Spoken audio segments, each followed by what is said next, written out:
All right, we are back for another episode with our number one guest here, Berni Williams, from Berni Williams Insurance. And Berni, this is the Right Choice Podcast. Chris Turner and myself, Dave Watt. We are here to just ask you some leading questions into entrepreneurship, into the insurance industry, how it affects the housing market, just an overall general conversation of what's happening in today's world and how your industry has been affected or could be affected in the coming time. So can you just introduce yourself? Well, obviously I just introduced you, but how did you get into the industry? Let's start with that question.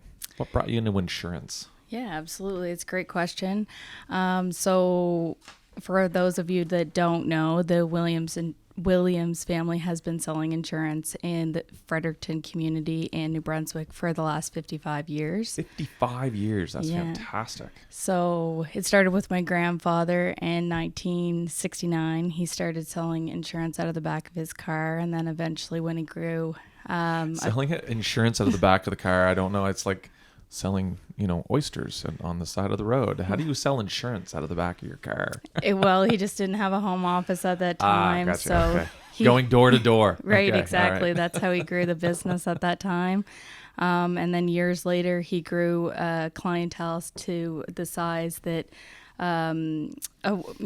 he was able to afford an office space at that time. So he was looking at 1971 at that time when he got his permanent contract. Fantastic. So he grew into an office space. And then later down the road, when he had the biggest agency in New Brunswick, sometime after that, my father, Andy Williams, started working for him out of university. Okay. So that career path kind of took Andy into the agency force, and him and Wendy started their agency in 1994. Okay. Yeah. And they started their agency on the south side of the river because that's just the way that the program worked. They couldn't work in the same office. Seriously? Yeah. Say that. So who couldn't work in the same office? Like Andy and Garth couldn't Your work. grandfather and your father. Okay. Right. Gotcha.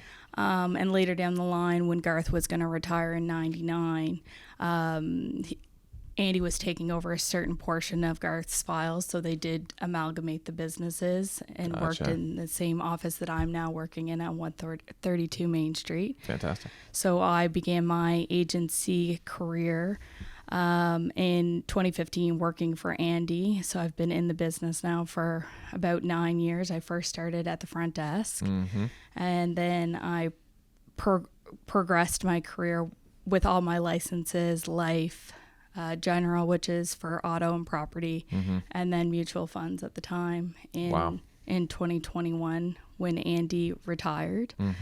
So that's when I went into internship. Did it all virtually because we were during the pandemic, of course. So it was a much different experience than Garth and Andy went through. And now I'm actually on Friday coming up to my permanent contract. So fantastic. Yeah. That is very, very exciting. Yes, it is. So has insurance been something that you've been passionate about, or did you stumble upon it because it's the family business? What was it for you that made you decide that this is the path I want to take? Yeah, so it's always been something that I've always been interested in doing my whole life. Like I can remember working in my dad's agency at the age of 4, customers coming in, and I'd be like so excited. No, whoa. Were you actually working at the age of 4, or were you just hanging out? No, like I remember specifically who was working on the front desk, and they would bring up their file, and I would take the money and give the money back to the client. That is amazing. And then I went to Nassas Middle School, and I would walk from Nassas Middle School down to my parents' office building on 132 Main Street, and I would always, clients still remember me being at the office. So was it the allure of the office that just you were attracted to it? I think that I've always had a passion for speaking to clients, and I've always had relationships with people in the community because I grew up playing sports. Sure. And I've always wanted to give back to my community in a different way than other industry leaders, let's just say. Sure. And insurance is just like, yes, it is kind of not my birthright, but it Almost. I yeah. would say from that history lesson, that was really good. Yeah. So I just think that it's been something that from a very young age that I've always been passionate about. And I'm passionate about people and helping people. Okay, so what are the types of insurance that you guys cover? So we do auto, life, commercial, property, pretty much everything except for pet insurance, to be honest with you. Okay. Yeah. I only found out about pet insurance a few years ago, and I didn't realize there was an industry for pet insurance. This is mind-blowing news to me. I was going to ask you if you could get Freedom covered now. How old, I wonder, with dog? Anyway, we're off topic. To be honest, I can't answer the question because I don't have the product. They don't do pet insurance. Yeah, no, that's fair. Yeah. No, it's so how has the industry been evolving since you, I guess, started at the ripe old age of 4? How has the industry been changing over the years? I mean, call me a little bit old school, but I got into it, auto and home insurance. And then as you become adult and do adulting, life insurance. And then, there's lots of insurance policies or products, I guess is the right term. Yeah, products and services. Yeah. I think that where there's a need, there's always going to be an extra service that we're going to provide to our clients because we don't want to see a gap, right? Mm-hmm. So like right now, of course, everybody is geared up towards cybersecurity, right? So definitely if that's something that could affect your business, you should be looking into that coverage for sure. Since, I started my agency or like my career in insurance, we'll say, since 2015, because that's, okay, we'll go with 2015. Sure. Out of university. I would say like water coverage has been more predominant because we've seen such an impact just in New Brunswick alone, right, Sure. with the floods. So I would say that has been more prominent, the security for sure, because the coverage is much different than or like the coverage you get on your credit cards. Yeah, just like if you have a business and it's separate to like a real estate business or let's say a hair salon, you have a business in the home, making sure that you're covered properly. How has that changed? Go ahead. Yeah. I think that people just need to be aware of what they're actually covered for, right? So let's break this down on an easy to follow level. Like, we all know what auto insurance is. Right. If I say home insurance, is there such thing as home insurance, or is that fire insurance?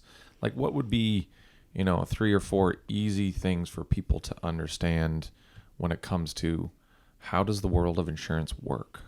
Right. So they used to call it fire insurance. Now it's more so looked at as property insurance. Property insurance. Okay. Well, that's how our market looks at it with my company. Mm-hmm. So there is different products that we offer for different houses, right? Mm-hmm. So if you look at a 1-story house, that would have a different product than a mini home. Okay. Right? Same with like if you're offering a product to a vacant house compared to a house that's completely occupied, there would be coverages that are excluded for a vacant house. Ah, interesting. Right? So if that's more along what you're asking me? Yeah, it was, I didn't realize there were so many products out there to be offered. And I've heard the term riders, like you're going to get home insurance, but you're going to put a flood insurance rider on it. Am I using that term correctly? And I think that would be also specific to the provider you're going with, right? Okay. Like if you're going with a broker compared to a direct model, which like we're an agency, right? Like we use endorsements. I couldn't tell you specifically what a brokerage model, like if they use riders. Okay. Riders are more commonly known for that specific wordage is more so known in life insurance. So for flood insurance, like, is that going to cover groundwater coming up through the home, or does that cover like areas like Grand Lake where the water rose and went into St. the John house? River Basin. Absolutely, yeah. Yeah, so when we're thinking about flood, it's bodies of water. Right. Whereas when you're talking about that groundwater, it's seepage.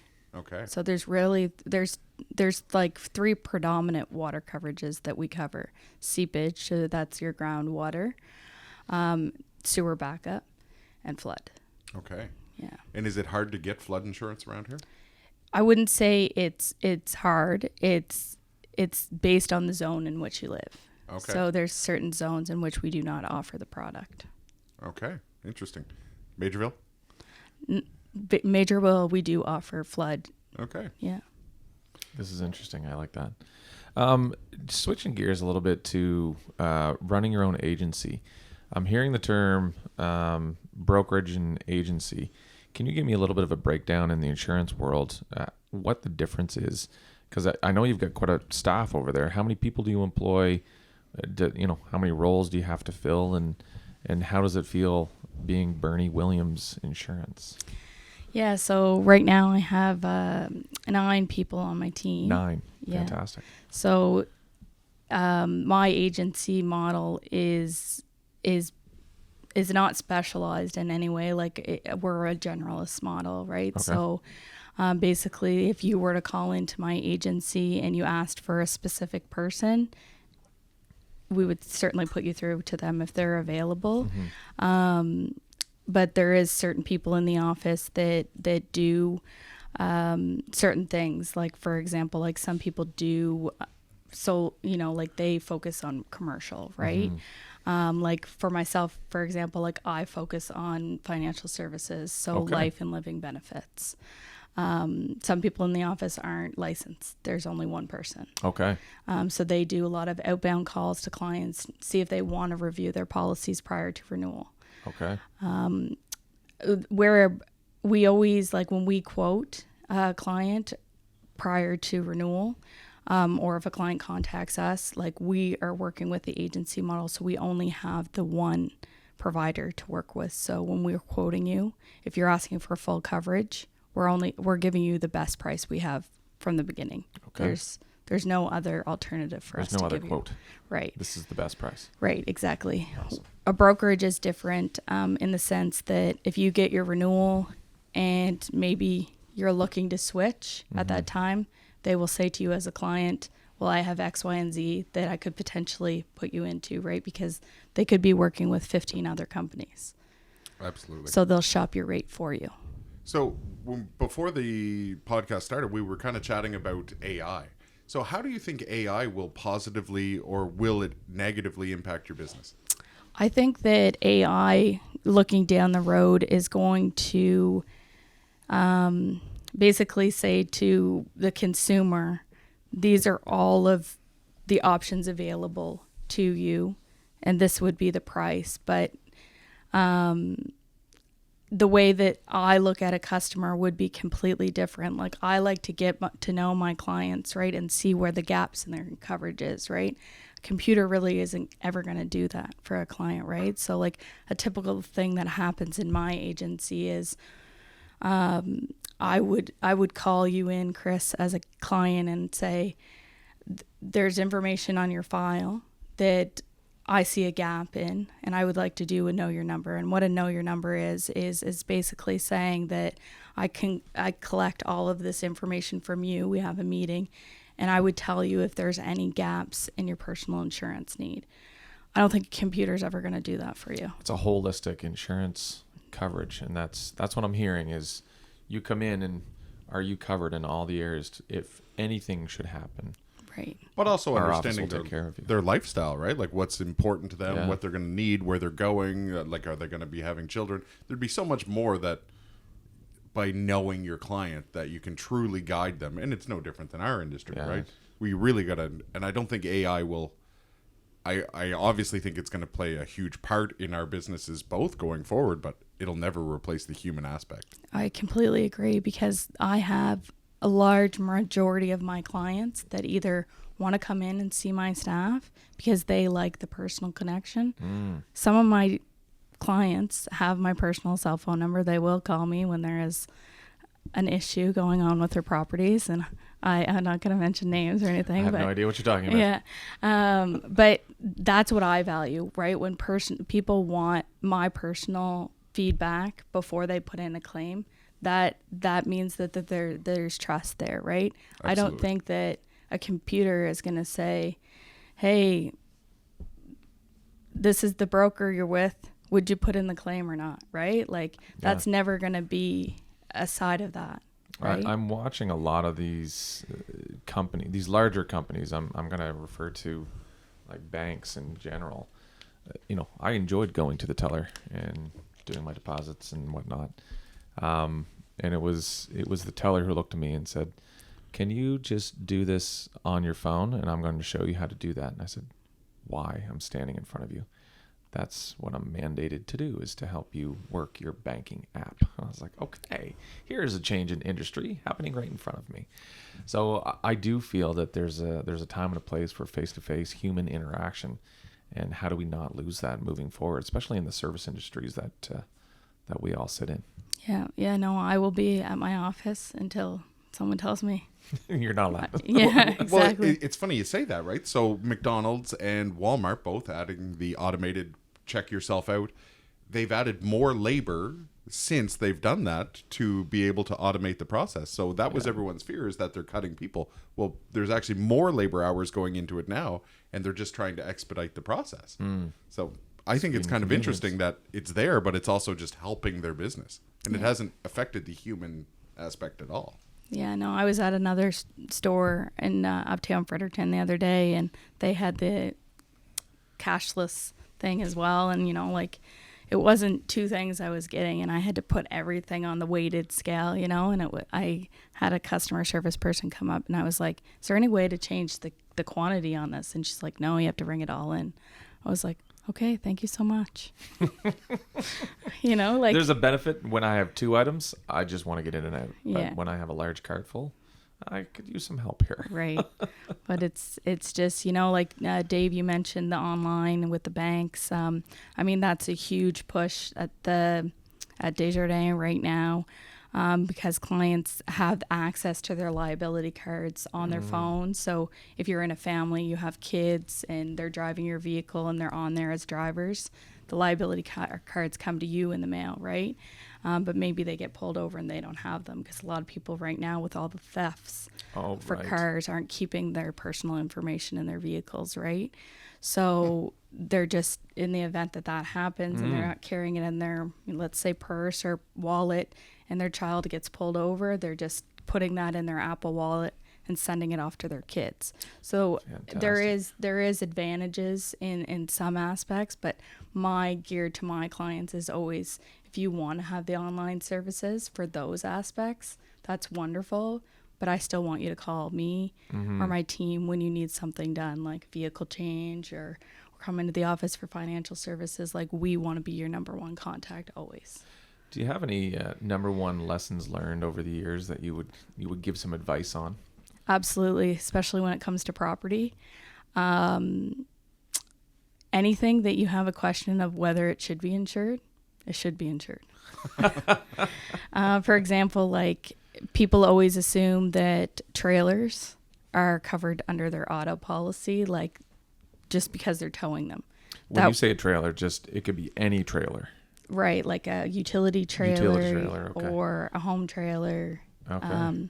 The only thing that would be extended from that, assuming you have vehicle insurance, of course, would be the liability. So if you're driving down the road and someone hits your trailer, you need collision on that. On the trailer itself. Right. I don't know if my trailer has I do insurance. on both of mine. Really? Yeah. So a good thing. I'm also scared of them getting stolen. Right. That's the big thing right now is theft, right? So you would need comprehensive on that trailer. Yep. Right. So a good mindset that I always tell my clients is, if it can be registered, it should be insured. Mm-hmm. Right. Whereas another thing to think about with property is anything that you keep in your house, like, let's say, jewelry, artwork. A lot of people have artwork over $5,000. You guys walk through houses all the time. A lot of people don't put those on their houses as floaters, but if their house burnt down, they're subject to a special limit on their house policy. So I have $30,000 in art. I personally don't have $30,000 in art. But a person did, and they're not. You use the term floater. If you don't have that registered against the home insurance, nobody knows about it. Correct. So how do you? Okay. So like when you buy a piece of artwork, the artist will give you a receipt, or you can ask additional to when you purchase for an appraisal. No different than when you bought an engagement ring for your wife. Okay. You asked for an appraisal, right? I did. So right now, if your spouse lost their wedding ring, and you called me and you said, Bernie, what's this covered for? First thing I would say to you is, I'm very sorry that happened. The second thing is, if you want to replace it, it's going to be subject to your deductible, and there's going to be a specified limit on it. So say you paid say your deductible is $2,000 and the ring was $1,000. Right there, we're looking at what's the point. But had you put that on as a floater, your spouse could go and replace the ring, and there would be a very minimal deductible on it. Okay. Right? So there is advantages of doing it. Yes, you would be looking at an impact at next renewal for putting in a claim, just like any claim. But I would say anything that's of value should be added on as a floater. Okay. When you say something of value, it would be greater than $2,500? Yeah, like to me, any jewelry above $1,500. 15. Okay. I'm just thinking, some people have side-by-side. Well, obviously side-by-side is good insurance, but, snow blowers, lawnmowers, garden sheds. Would any of that be covered under your contents insurance? Tools specifically are covered up to a specified limit as well. Like, and this is just my age, like my provider, right? Everybody else that's at a different provider would have to check their limits. But sure. The question that is like this is just, I won't give any names or anything, but I had a client in last week. She inherited a $30,000 ring, and the ring was stolen from her house, and it was not insured. So these are the lessons that, you could ask the client multiple times to update their policy, and they do update it. You ask them about jewelry, but at the time of the loss, it's too late to insure it, right? Just like if someone doesn't have their property insured and they call you the day that it's burning, it's too late. And have you had many experiences with tenants insurance and claims on tenants insurance? Yes. Any that you care to talk about? Are you looking for specific cases as to what would be your specific question? Well, just certain times that they've really been saved. So I know with a couple of the properties from doing property management that I've looked after, we've had times where the floodwaters have come up and I've literally had to vacate entire buildings. Or different times where we've lost power, and even the power will cause the food in the fridge to go. There's so many different things that I think the tenant's insurance would cover that the homeowner's insurance does not. So I think there's a pretty big gap in what the homeowner's insurance will cover in some situations versus you mean a landlord insurance versus a tenant insurance. Right. So my mentality on that is if someone calls me as a dwelling owner, right, and they're saying that they rent to tenants, I always tell them that their tenants would be legally liable in the event of a claim. So I'm not sure if that's what you're asking me. No, but this is interesting information. Keep going. Yeah. Just break that down, because we have a lot of clients who purchase investment properties, but if they don't know what they don't know about insurance, just a quick snippet on that would be some really good information. Yeah. So for example, say I owned a 3-unit building, right? And it belonged to me solely, and I had 3 tenants. I would not be, just knowing what I know from the industry, I would not be signing those leases unless my lease had specifically in there that you need to have insurance. The tenant gain their own insurance. Yeah. Because make that part of the lease. Right.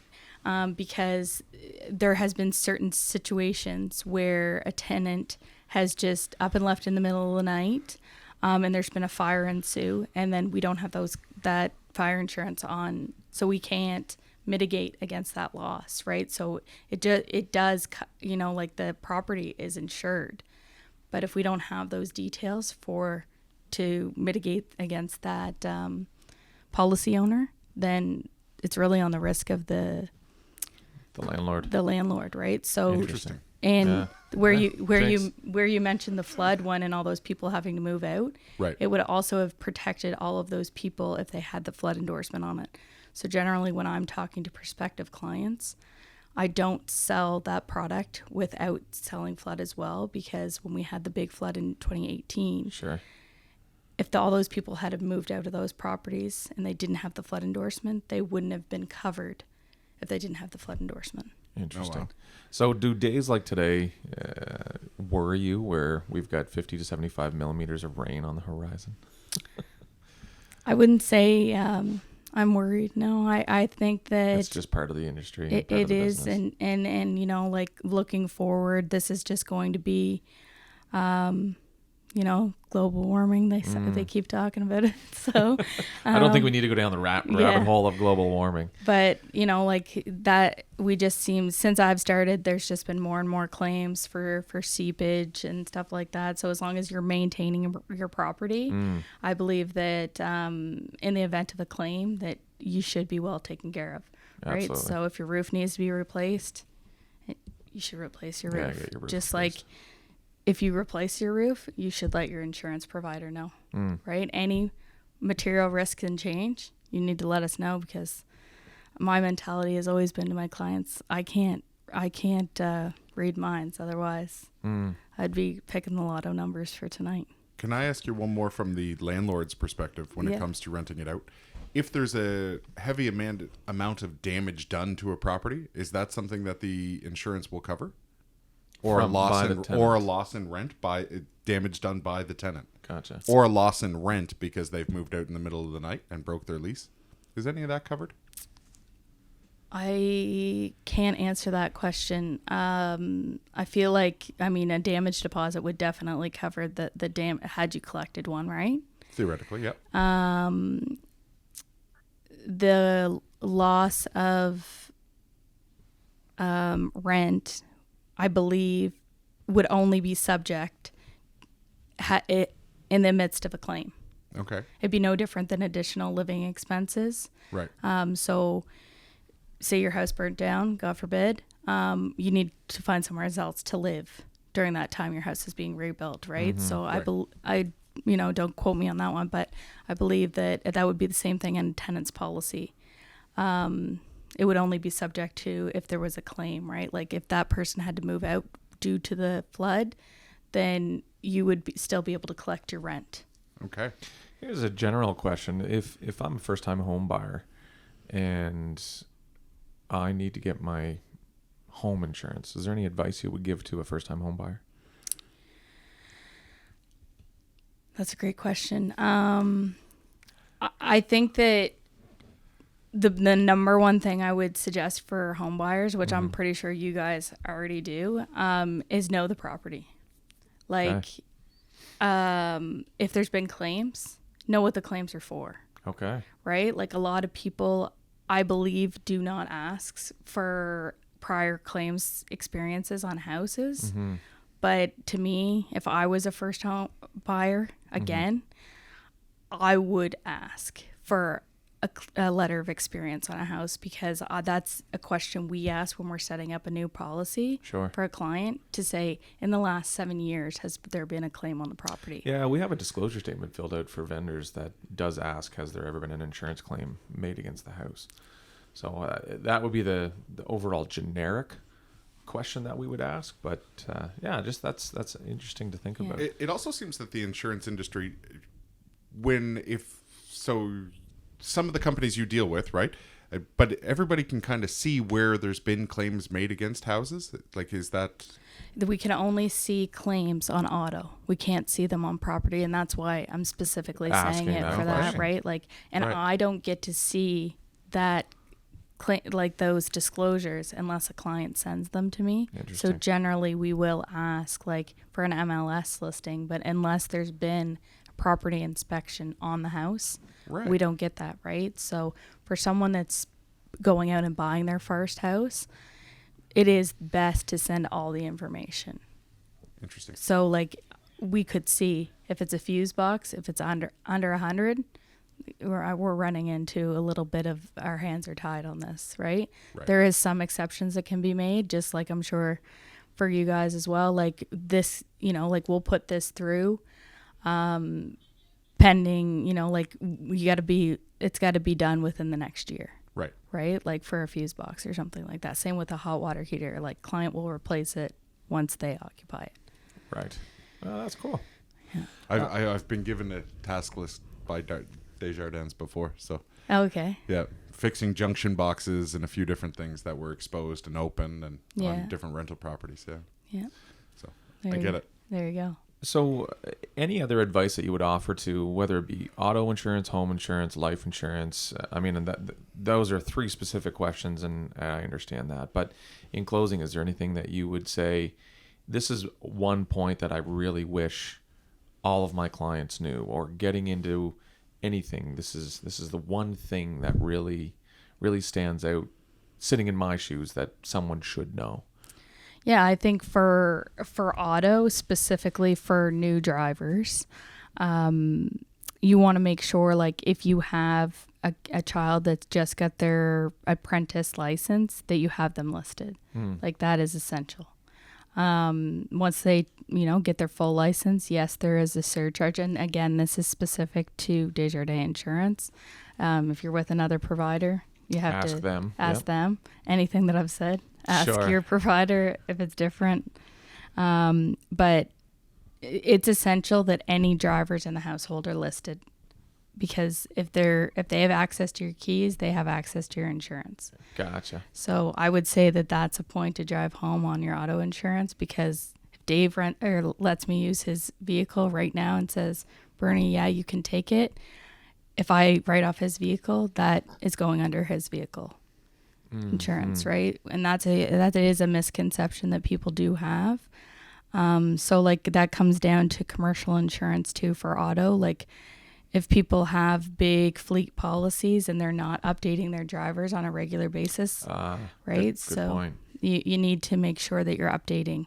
And that goes back to the point I made earlier. Changes in material risk. If you just put in for property, let's just distinguish it.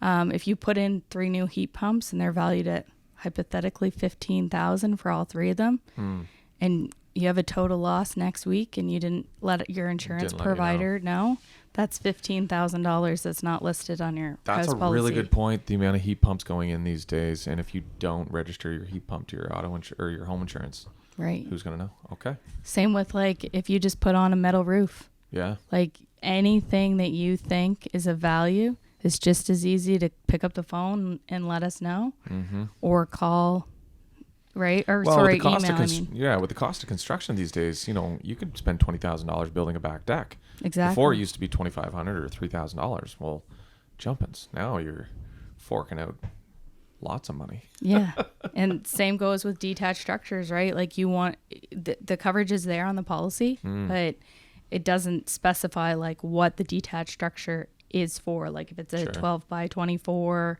you got a hot tub under it, like you want to make sure everything is listed on there, right? Okay. So I guess my thing is just be as detailed as provided or possible with your insurance provider, so in the event of a claim, you're covered properly. And then for life, like I know within my agency, we do offer know your numbers to everyone free of charge. It's an information session only, so there's no obligation to purchase everything. But what we're doing with that is making sure that if there is a gap in your personal insurance, like paycheck insurance, health insurance, critical illness, or life, that so we're putting the ball in your court. Of course. Right? So it takes 10 minutes for us to go through that with you on the phone or in person, whatever your preference is, and we just go through that with you. It's a great time to buy term insurance. Yeah, the rates are very low, and we'd love to look at everybody's mortgage insurance for them. Well, it's a good point. From the real estate side, and it's something that I don't think a lot of people realize when you're getting mortgage insurance versus a life policy, especially at a younger age, or a term policy, that the depreciation and what happens with mortgage insurance versus life insurance. Do you want to talk about that at all? Yeah, like that's often a conversation that I have with my clients. Right, like our product is typically more affordable than what the bank is putting out. Generally, the bank is never going to underwrite you when you're buying that. They just, when you go in to apply for your mortgage, they're just going to say, do you want the mortgage and disability coverage? Most of us would say yes, right? Mm-hmm. And that's just added to your monthly payment. Correct. And you don't ever think about it. Well, Right. the other part of it is it depreciates, right? So if you get to the point where your house is, you only have a $10,000 mortgage, that's all that gets paid out versus the life insurance policy. So carrying that forward. Right. It's a descending value. So if you pay, let's say $4,000 on your mortgage this month and you originally applied for $200,000, that's going down every single month. And that would show in your statements, right? So a lot of clients don't understand that. And there is a huge implication. If there is a loss, let's just say this year, like a death claim, they could potentially not pay out the claim anyways if there was no paramedical questions asked, right? I have had clients in the past that have had coverage with the bank and they've passed away, assuming that they were going to get, their beneficiaries were going to get that money. And they underwrote, like they asked for the death certificate and what happened, right? And they found out that in this case it was cancer. They didn't pay out the claim. Wow. So there is many stories over the platforms of the difference between mortgage insurance and term insurance and which is better. I would just say, like, anyone is available at my office to ask questions to, whether you're a client or not, right? Yeah. I would just say be educated in what you have. That's some really good advice. Be educated, I think, is kind of our number one rule that we talk to our clients about and going from there. Anything else in closing just before we wrap it up?